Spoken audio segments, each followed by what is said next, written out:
All of us, including my humble self standing here, all the politicians in northern Nigeria, in the last 15 years, we should be held accountable to what is happening in northern Nigeria in terms of poverty, unemployment, lack of education, lack of security. As of 2016, some of us that lives here in Kaduna, and Northwest in particular, were not aware of anything called banditry, kidnappings, or insurgency. If there's anybody here who is aware of that, can also attest to the fact that as of 2016, not 2019, 16, there was nothing like kidnappings even in Benogwari. I can tell you that for a fact. What went wrong? Come, let me tell you the major problem of Nigeria. The major problem of Nigeria is northern part of the country. Northern Nigeria are the major problem of Nigeria. If you want to see conflict, northern Nigeria. Rape, northern Nigeria. Refugees, northern Nigeria.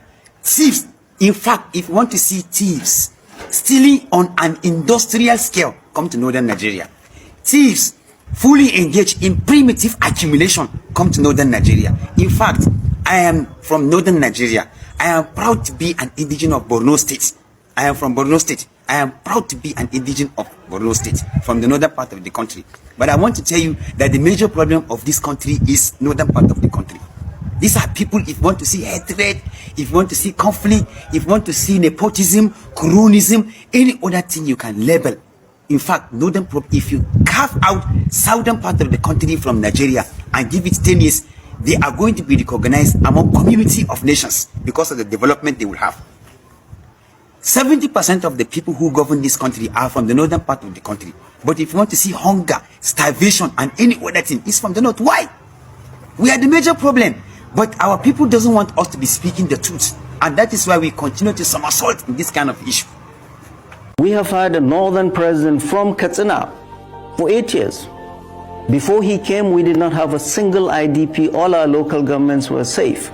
Now Katsina State, 22 out of 34 local governments. That is 65% of Katsina. It's under siege. Borno State is more secure and safer than Katsina. That we had a president who is from there. That is a failing of us northerners. We need to look at ourselves. And now here we are. We have a leadership. We have a vice president number 2 who is from the north. We have a Speaker of the House who is number 4, who is from the north. We have an SGF who is from the north. We have the senior most military officer who is from the north. We have all the ministers of defense from the north. We have the Minister of Police from the north. We have the National Security Advisor from the north. President Bola Ahmed Tinubu will look at us and say, you guys have no excuse not to bring peace to your land. So it is up to us to look at ourselves in the mirror, we northerners, especially those in government, and lock the door and say, people, how do we take care of these problems? President Bola Ahmed Tinubu from the southwest cannot come and bring peace to us. It is us that must bring peace to ourselves. And it is not the military that will bring peace. I've said it again and again, banditry can never be won on the battlefield. We are just putting the military to clean up after this mess. They're everywhere. So northern leadership, all of us, must come in, lock the door and sit down and see how we can bring peace to our land. 15 years of Boko Haram, 9 years of banditry. Are we going to continue this forever? I have friends in the United States calling me and say, did you see the primary school where these kids were taken? Blown roof, nothing there. Well, this is the leadership of the North that fuels all of this. And we're looking elsewhere, we're blaming somebody else. No.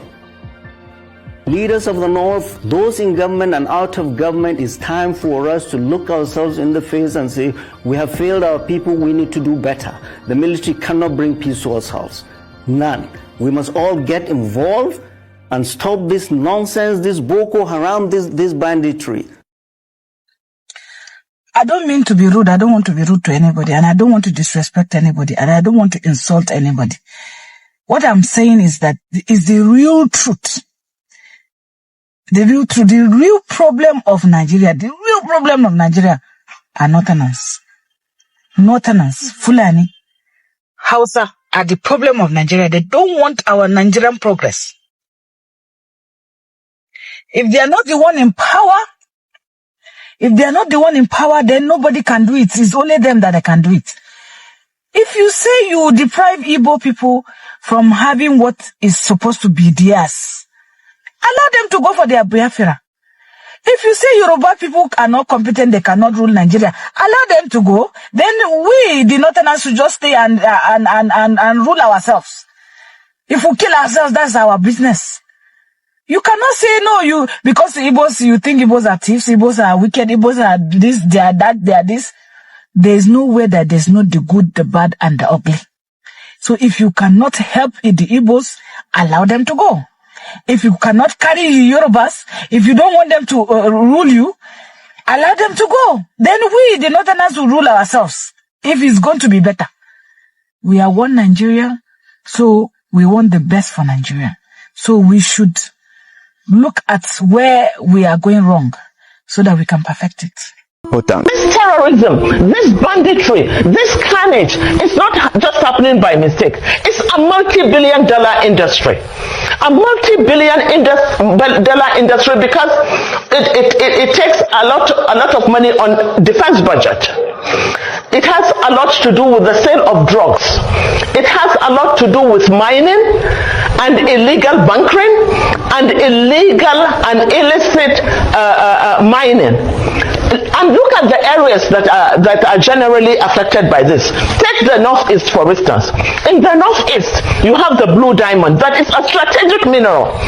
You have oil at the Chad Basin that is being explored right now, but illegally.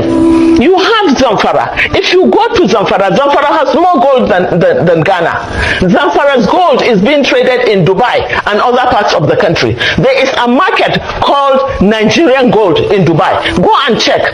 So who is doing this mining? Most times they are the governors, the people in power. They are the ones doing it in connivance with foreign mercenaries. Can you remember? Have we forgotten when they said there is a no-fly zone in Zamfara? Why should there be a no-fly zone? There isn't even an airport in Zamfara, but aircrafts land and they take off from Zamfara. And let me tell you something else. In Zamfara, every container that comes from China ends up in Zamfara. You know why? Because in Zamfara, the soil in Zamfara has all the strategic minerals that you can think of. So when the containers come in from China, they land they end in Zamfara, and a bag of Zamfara soil is today sold at 5,000. So they need to displace the people to allow them to continue with their mining. Why are the northern leaders angry? Northern youths angry about Tinubu? Why are you angry? Are you people stupid? Sorry for using harsh words, but are you people out of your senses? You people say you don't want to build the north. You people say you don't want to build your zone. Do you know how long you people have been in power? What have been the tangible thing you people done for north? When we are on the power, we want to do something that will generate revenue for now. We want to create job, create company, we want to create seaport where we say money go enter north so that industry go dey north. Una no dey do that one. Now only bandit and kidnapping una sabi sponsor. Vice President, there is NSA, there is what are they doing to address this issue? How bad is the seeming neglect of the northeast region of the country? You understand that region very well. No, northwest. I understand northwest. I don't know northeast. I'll tell you, the north. We complain in the northwest that we had a president that we never had anything from. Go to Katsina today, where I come from. There's nothing that we had a president for 8 years. The northwest, let him tell us what he's done. He couldn't even complete the Abuja to Kano highway for 8 years. How more neglectful can that be? The same thing that the governor of the Northeast is saying. They say, in fact, in terms of infrastructure, the economic corridors have been abandoned. Absolutely. In terms of road network, in terms of railway construction. I mean, what has been happening so much that it looks like this has happened over the years without anybody. Could it be the insurgency has ravaged that region, that destroyed all of this infrastructure, or that region has been like that for years? No, I'm not, and I'm not minimizing the issues that the governors are raising. The Northeast, because of Boko Haram, has literally been devastated. You sit down with senior military officers that were there, that fought in the field, they will tell you, this is not what we would wish for any region. The whole region has been devastated. Outside Maiduguri, there's not much. The whole region, education is pillaged, we have malnutrition there, the health. Look at the number of doctors in Maiduguri. You would cry. The region has suffered the devastation of Boko Haram, and that is what we are seeing here. And that's exactly what is translating in the Northwest. The region has been in a mess for now 15 years, fighting a war for 15 years. No region can sustain what the Northeast has gone through. The question is, what have the governors been doing? What do they do? Now governors are awash with money after removal of subsidy. How have they been taking care of the issues of the people? Education, health.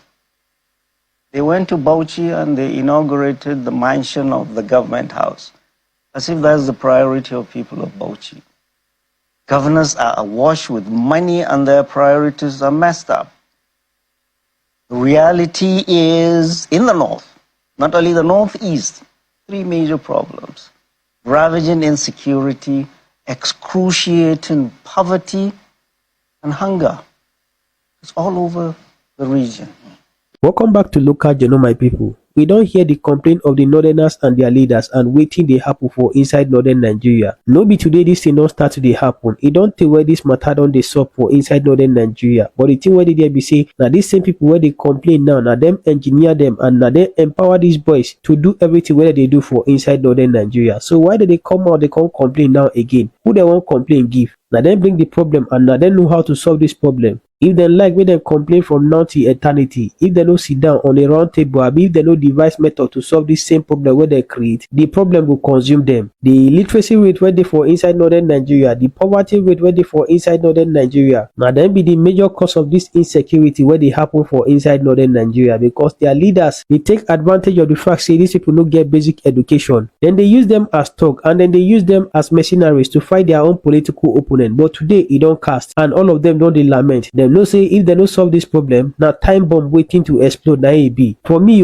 now the northern leaders now bring the problem and I don't know how to solve this problem where they carry come. If they're serious where to address this problem, they go start to tell themselves the truth and they go solve this problem. But if they don't solve this problem, make them know say this problem will consume them. So I go play the remaining part of the video, make we hear waiting other people they talk about this matter. But before that one, if today might be the first time where they visit our channel, I beg make you like, make you share, make you subscribe.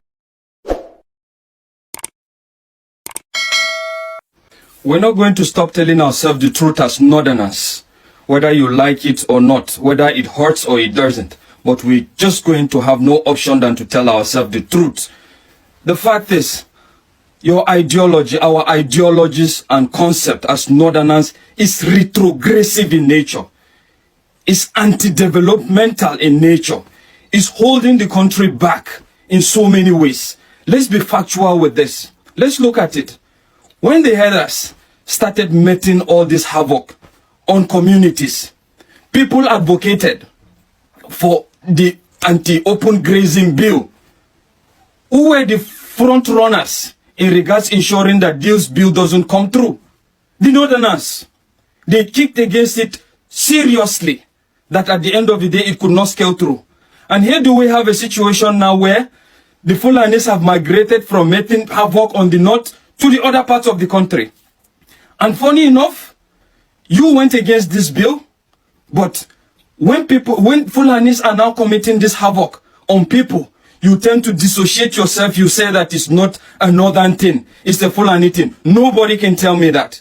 It's a northern thing, it's a northern ideology. So let's not distinguish between the tribes, because the last time I checked, the northerners were the strong advocates. Majority of the northerners opposed the bill. And look at what open grazing is doing to us. How long are we going to go this way? Again, look at what happened in regards to the closure of school during Ramadan. A lot of people, reasonable Nigerians, came out to say that this is wrong, this is anti-developmental. it doesn't stop you from doing your religion. It doesn't stop you from being who you are. But what did the North do?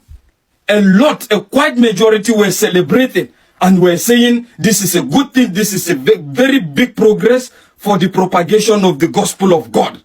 And look at where we are now. So how are you going to tell me that the Northerners are not hypocritical in nature? And let's face it, this is what the politicians do. And who are their disciples?